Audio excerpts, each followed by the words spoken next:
Hello everyone. तो आज हम लोग मूवमेंट्स ड्यूरिंग कॉलोनियल टाइम देखने जा रहे हैं और इसके साथ ही मैं कुछ अपना एक्सपीरियंस बताना चाहती हूँ, क्योंकि ये मेरा फर्स्ट अटेम्प्ट था। 24 मई को, जैसे आप लोग जानते हैं, यूपीएससी एग्ज़ाम हुआ था प्रीलिम्स का। तो आप लोग लास्ट तक रुकिएगा, उसके बाद मैं बताऊंगी। अगर आपकी कोई क्वेरीज हो या फिर कोई डाउट हो या कुछ पूछना हो तो आप लोग पूछ सकते हैं कमेंट सेक्शन में। तो चलिए हम लोग शुरू करते हैं। तो पहला है हमारा सेल्फ रिस्पेक्ट मूवमेंट, जो कि 1924 में स्टार्ट हुआ था और ये पेरियार ईवी रामास्वामी नायकर के द्वारा लाया गया था, जो कि स्टार्ट हुआ था तमिलनाडु से। एम था इसका demanding sanctions of more concession and privilege, यानी कि छूट चाहते थे। अचीविंग सेल्फ रिस्पेक्ट, यानी कि पहले तो बहुत ही ज़्यादा छुआछूत या फिर बहुत सारी चीज़ें ऐसी चीज़ें होती थी, तो उसके लिए ये मूवमेंट स्टार्ट किया गया था। और रिजेक्शन ऑफ ब्राह्मणिकल रिलीजन, यानी कि अपर कास्ट को इसमें ज़्यादातर उसका रिजेक्शन किया जाता था, यानी कि और maintenance of homes for orphans and widows, घर भी जो अनाथ थे, जो विडो थी, उनके लिए। और मैं ये मान के चल रही हूँ कि आप लोग अपना पेन और कॉपी लेकर के बैठे हुए हैं, साथ में नोट डाउन कर रहे हैं। जो जो आपको इम्पोर्टेंट लगे वो नोट डाउन करते रहिए, और वीडियो अच्छी लगे तो लाइक भी करें।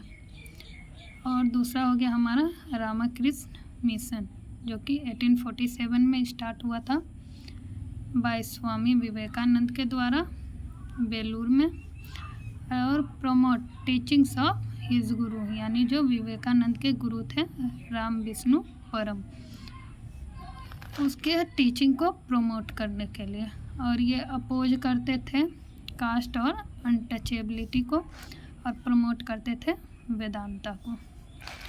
थर्ड हो गया हमारा young Bengal movement. Bengal movement 1820 में हुआ था और हेनरी विविन डेरेजियो के द्वारा, ये फर्स्ट इंडियन थे। फॉर वीमेंस ये चलाया गया था, वीमेंस के राइट के लिए और एजुकेशन के लिए। फोर्थ वन इज परमहंस मंडली 1849, जो direct attack on social evils, direct attack था सोशल इविल पे, समाज की बुराइयों पे। और इसमें इनकरेज था विडो रीमैरेज, यानी कि ज़्यादा ध्यान दिया गया विडो के रीमैरेज पे। Next one is Dadoba Pandurang, next one नहीं, परमहंस मंडली के दादोबा पांडुरंग ये चलाने वाले थे। तो अब मैं बात करना चाहूँगी, जैसे मैं फर्स्ट अटेम्प्ट था मेरा और पहली बार गई थी, तो मुझे तो डर ज़्यादा नहीं लगा था, क्योंकि मैंने इससे पहले, तो जैसा कि मैंने बताया कि ये मेरा फर्स्ट अटेम्प्ट था, तो फर्स्ट अटेम्प्ट के हिसाब से मुझे तो डर नहीं लगा, क्योंकि मैंने इससे पहले बीपीएससी भी दे रखा है। और बीपीएससी एईडीओ जो अभी कुछ टाइम पहले हुआ है, तो उसमें मैंने एग्ज़ाम का पैटर्न देखा था। काफ़ी मतलब GS1 का बोले तो एकदम से यूपीएससी लेवल का ही उसमें आया था। और तो जिसकी वजह से मेरा डर ख़त्म हो गया था। मैंने नॉर्मल काम माइंड से वहाँ पे काम किया था, लेकिन फिर भी एग्ज़ाम हॉल में तो पता ही है प्रेशर होता है। जब मैंने पेज उल्टाना शुरू किया तो देख रही हूँ कि क्वेश्चन पता नहीं कहाँ से पूछा है। उसके बाद फिर मैं गई कि 50 से क्वेश्चन करती हूँ, शायद उधर आसान मिले। 50 के बाद भी जा रही हूँ, तो उसके बाद भी देख रही हूँ डिफ़िकल्टी लेवल उतना ही था।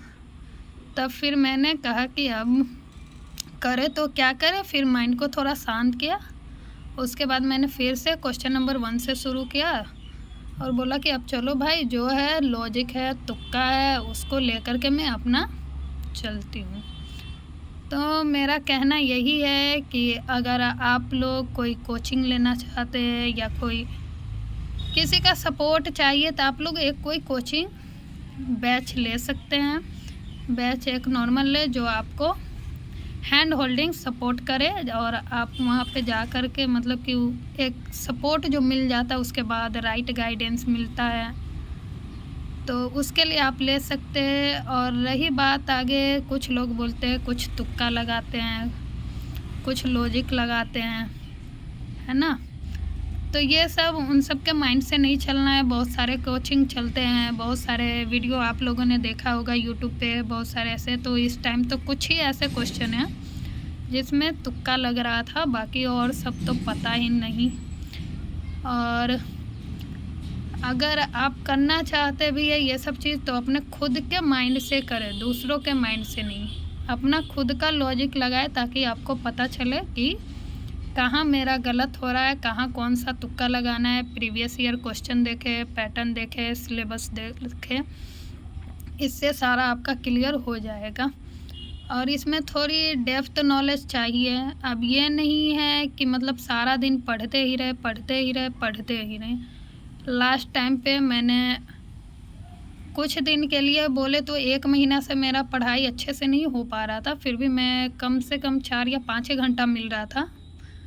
कुछ काम में बिजी थे इसलिए, तो उसी में मैंने। और एक ये भी है कि मैं खुद को एक थैंकफुली अपने आप को एक ये भी मैसेज बोले तो या खुद को ये करना चाह रही हूँ, अभी वो वर्ड याद नहीं आ रहा है मुझे, लेकिन अपने आप को एक ये है कि मैंने अच्छा हुआ कि ज़्यादा करंट अफेयर्स नहीं पढ़ा, उतना ध्यान नहीं दिया। नॉर्मल जो यूट्यूब पे था उसको देखा था मैंने, बस हो गया। तो करंट अफेयर्स मैंने नहीं देखा था, लेकिन फिर भी वहाँ पे करंट अफेयर्स से सवाल थे जो कि बोले तो इधर उधर कहीं से भी नहीं था। तो उसके लिए आपको ये नहीं है कि सारा दिन पढ़ते ही रहना है, सारा दिन यही करना है। यूपीएससी आपसे चाहता है कि आप किस लेवल तक जा सकते हैं, किस लेवल तक आप किसी को कुछ समझा सकते हैं, कर सकते हैं, तो उस हिसाब से पूछता है। जैसे GS1 में इथिक्स के क्वेश्चन पूछ दिए हैं, कॉम्प्रिहेंशन के मतलब सीसेट का क्वेश्चन GS1 में पूछ दिया जो बहुत ही अजीब लग रहा था, पता नहीं क्या। और रही बात GS2 सीसेट की, तो सीसेट बोले तो मैथ मेरा उतना अच्छा नहीं है, वीक है, लेकिन फिर भी मैंने देखा क्वेश्चन तो लगा कि ठीक ठाक है, चलो करके देखते हैं। फिर भी उतना समझ नहीं आया, फिर भी मैंने अटेम्प्ट किया। और उसके बाद आने के बाद मेरी तो हिम्मत नहीं हो रही है कि मैं मिलाऊँ किसी कोचिंग के आंसर की से। मैं डायरेक्ट वेट कर रही हूँ, जब ऑफिशियल आंसर की आएगा तो उसी से मिलाऊंगी। तो अगर आप लोग को कोई डाउट हो, कोई क्वेरीज हो तो आप पूछ सकते हैं कमेंट सेक्शन में। और अगर कुछ बाकी रह गया तो आप लोग बताइए। और इतना ही मेरी तरफ से। बाकी जिनका लास्ट अटेम्प्ट है तो उनके लिए भी थोड़ा दुख हो रहा है कि उनका लास्ट अटेम्प्ट है और वो भी ऐसा जा रहा है, ऐसा करके ख़त्म हो रहा है। तो उन सब के लिए भी शुभकामनाएं हैं कि कोई ये सेक्टर में नहीं हुआ तो दूसरा सेक्टर में वो अच्छा ज़रूर करेंगे। तो लास्ट यही कहना चाहूँगी कि कभी भी हार नहीं माननी चाहिए, बस तैयारी करते रहें, किसी न किसी चीज़ में हो ही जाएगा। तो ऐसे ही और वीडियो अगर आप लोग चाहते हैं तो कमेंट करें किस टॉपिक पे चाहिए, तो मैं वो बताऊंगी। और कोई डाउट हो तो ज़रूर पूछिएगा। वीडियो अच्छी लगे तो लाइक ज़रूर करें। तब तक के लिए thank you, have a nice day. पढ़ते रहे और आगे बढ़ते रहे। बाय।